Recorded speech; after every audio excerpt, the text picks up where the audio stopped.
नमस्कार, मेरे YouTube channel the education वे में एक बार आप लोगों का फिर से बहुत बहुत स्वागत है। और इस वीडियो में मैं आज मांग के नियम की परिभाषा या उसके अर्थ को लेकर आई हूँ और जिससे मांग प्रभावित होती है उन तत्वों को लेकर आई हूँ। और मांग का एक डायग्राम है जो आप लोग अगर इस वीडियो को देखते हैं तो आप लोग को ईजिली बहुत आसानी से समझ आ जाएगा कि मांग क्या होती है और मांग किन तत्वों से प्रभावित होती है, और उसे डायग्राम के थ्रू आप बहुत अच्छे से समझ जाएंगे। और उससे पहले अगर आप लोग मेरे चैनल पर नए हैं तो मेरे चैनल को प्लीज़ लाइक और सब्सक्राइब जरूर कर दीजिएगा।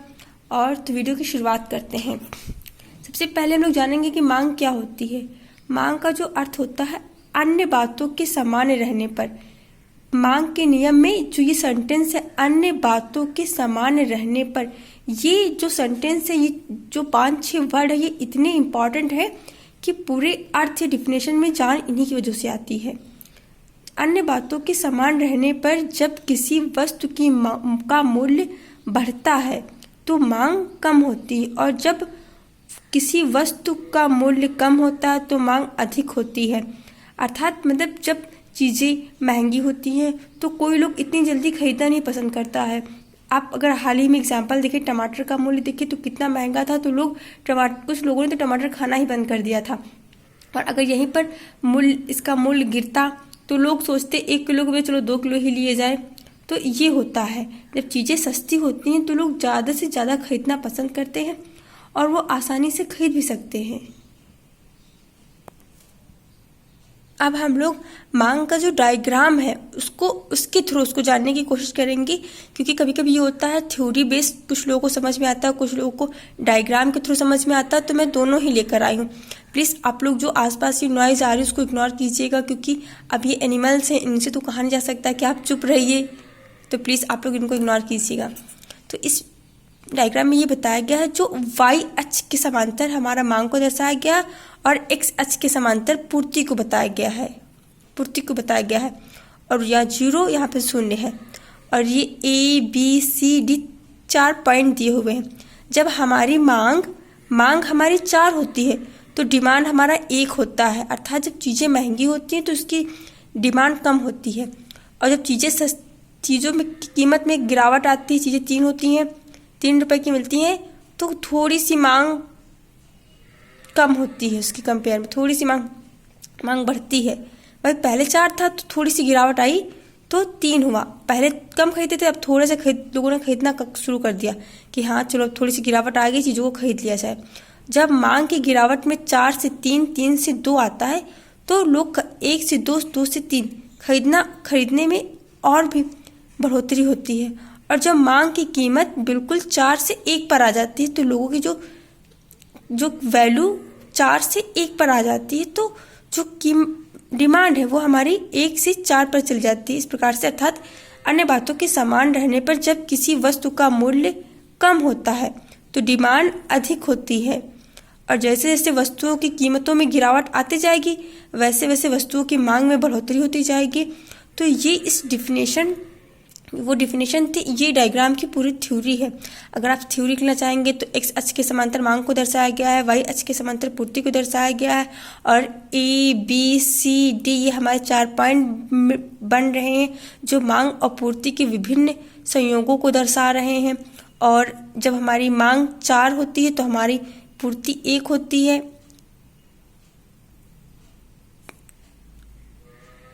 और जब मांग हमारी तो इस तरह से हम लोगों ने देखा ये इस डायग्राम के थ्रू मांग के नियम को। अब हम लोग देखो जो कारक प्रभावित करते हैं या जिन तत्वों से मांग प्रभावित होती है उनको जानने की कोशिश करते हैं। तो पहला हमारा जो तत्व है उपभोक्ता की आय। इसमें ये बताया जाता है तो मांग को प्रभावित करने वाली प्रमुख बात उपभोक्ता की आय है, क्योंकि आय बढ़ने से क्रय शक्ति बढ़ती है, अतः आय के बढ़ने घटने पर मांग भी बढ़ती घटती है। मतलब जब हमारी आय बढ़ेगी तो हम उसी अकॉर्डिंग डिमांड करेंगे। अगर हमारी आय कम हो रही है, हमारी सैलरी कम हो रही है, तो उस अकॉर्डिंग हमारी जो डिमांड है वो भी कम होगी। और दूसरा पॉइंट है धन का वितरण। इसमें बताया गया है धन के वितरण का भी मांग पर बहुत अधिक और गहरा प्रभाव पड़ता है। यदि जो धन का वितरण समान है तो मांग बढ़ेगी, अन्यथा मांग कम रहेगी। क्योंकि मान लीजिए हमारी जो सैलरी है मंथ में, हमारी सैलरी उतनी फिक्स चल रही है तो हमारी मांग वही रहेगी, और अगर सैलरी हमारी घटते घटते कम होती जा रही है तो हमारी जो डिमांड है वो भी कम होती जाएगी। और तीसरा पॉइंट है उपभोक्ता की रुचि। ये भी बहुत इंपॉर्टेंट है। मांग पर उपभोक्ता की रुचि का भी बहुत गहरा प्रभाव पड़ता है, क्योंकि जिन वस्तुओं के उपभोग के प्रति उपभोक्ता की रुचि बढ़ेगी वह वस्तुओं का फैशन बढ़ेगा और वस्तुओं की मांग उत्तरोत्तर बढ़ेगी। अगर हम लोग देखें तो कपड़ों में जो कोई फैशन आता है या फिर कोई चीज़ या फिर कोई भी ऐसी चीज़ जो फैशन के तौर पर है और जो कंज्यूमर्स होते हैं, उपभोक्ता उस चीज़ को ज़्यादा लुभावने होते हैं, वो चीज़ उन्हें अच्छी लगेगी तो उसकी डिमांड वो जाहिर सी ज़्यादा करेंगे। और चौथा जो कारण है भौगोलिक वातावरण। इसमें बताया गया है कि भौगोलिक वातावरण जो विशेषकर जलवायु का प्रभाव होता है मांग पर गहरा पड़ता है। जैसे गर्मियों की अपेक्षा जाड़े में जो अनेकानेक वस्तुओं की मांग होती है वो गर्म प्रदेशों की अपेक्षा ठंडे प्रदेशों के लोगों की आवश्यकताएं अधिक होती हैं। क्योंकि इसमें ये बताया गया है कि जैसे गर्मियों में होता है कि आइसक्रीम वगैरह ठंडी चीज़ों की डिमांड अधिक होती है, और उसी कंपेयर में जाड़े के मौसम में उसकी डिमांड कम हो जाती है। जो गर्म चीज़ें होती हैं तो उनकी डिमांड बढ़ जाती है। और जो हमारा पांचवा पॉइंट है वस्तु का मूल्य।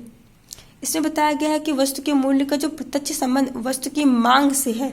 जब किसी वस्तु के मूल्य में कमी आती है तो उस वस्तु की मांग में वृद्धि होती है। वही अगर किसी चीज़ की महंगाई घट रही है, महंगाई बढ़ रही है तो भाई डिमांड कम होगी। एग्जाम्पल हमने जो भी दिया टमाटर का, तो टमाटर का भी अगर महंगाई था तो टमाटर लोग 250 ग्राम ही लेते थे, वरना ऐसे 1 किलो 2 किलो ले लेते थे, और कुछ लोगों ने तो खाना ही बंद कर दिया था।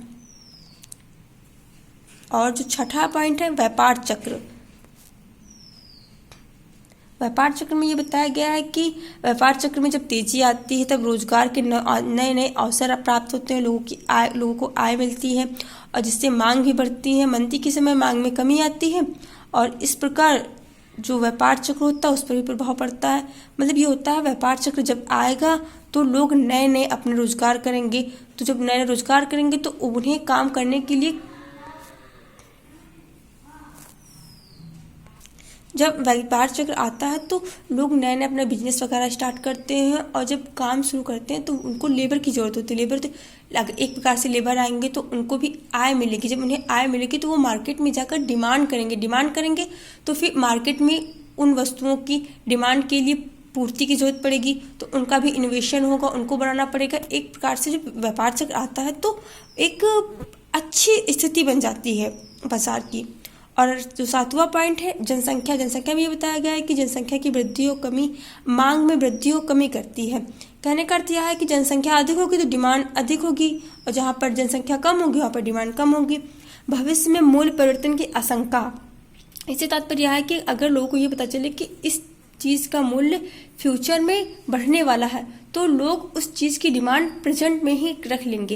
एग्जाम्पल के तौर पे आप लोगों को पता है या नहीं पता है, एक बार ये हाल ही में बहुत खबर सुनने को मिली थी कि नमक फ्यूचर में बहुत महंगा होने वाला है। तो लोगों ने ये धोखा था या फिर अफवाह थी कि लोगों ने प्रेजेंट टाइम में ही बहुत ज़्यादा नमक परचेज करके रख लिया था, लेकिन बाद में पता चला कि नमक की डिमांड उतनी रहेगी। तो ये आशंका भी होती, कभी कभी अफवाह भी होती, तो इसलिए अफवाहों वगैरह से बचिए। और अगर सबसे लास्ट पॉइंट है सरकारी नीति। इसमें ये बताया गया है कि सरकारी नीति का भी मांग पर प्रभाव पड़ता है। जब कभी कभी किसी वस्तु की रशनिंग कर जाती है तब चाहते हुए भी उस वस्तु की मांग नहीं बढ़ाई जा सकती। मतलब एक रशनिंग होती है, उसकी प्राइस फिक्स कर दिया जाता है तो फिर नहीं बढ़ाया जा सकता है। आई होप आप लोगों को मांग का नियम, उससे प्रभावित करने कारक या तत्व और जो मैंने डायग्राम बताया हुआ आप लोग को ईजिली आसानी से समझ आ गया होगा। और मेरे चैनल पर अगर नए हैं तो प्लीज़ चैनल को लाइक सब्सक्राइब जरूर कर दीजिएगा। तब तक कि मिलते हैं नेक्स्ट वीडियो में। Thank you so much.